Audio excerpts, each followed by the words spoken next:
All right, let's take a look. It's busy out there again. Lots of circles on the map. And, of course, Florence bearing down on the Carolina coastline. We have a couple of tropical disturbances, one near Bermuda and the other one in the Gulf of Mexico that have a 10% chance of developing. And Isaac, which was down to a tropical depression, has now regained some strength and has become a tropical storm once again. We'll talk a little bit about that in a second. Here is a look at Florence just sitting along the Carolina coast. And whenever you have this big wind field pumping lots of warm air and a big wind along the coastline, you're going to get a huge storm surge. So anywhere from the center northeast along the coast of North Carolina all the way up into Hatteras, that's where we're seeing the most extensive storm surge inundation at this point, and lots of flooding too. Just this the last few hours, the storm has not moved at all, near stationary, and is expected to move toward the west slowly heading into Saturday and Sunday. Here are just some of the storm reports, and most of these are storm surge inundation. We also have flooding, wind gusts to tropical storm and hurricane force,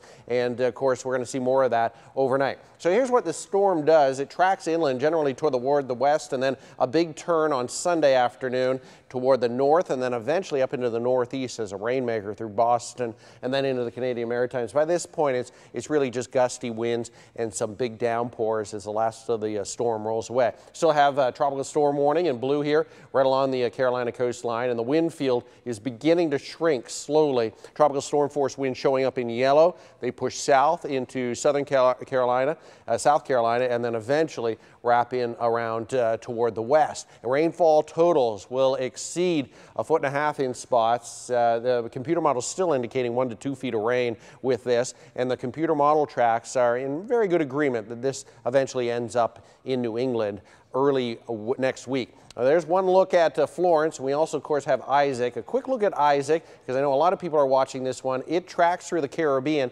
It still does not appear to be any kind of threat for South Florida, but we will watch it closely.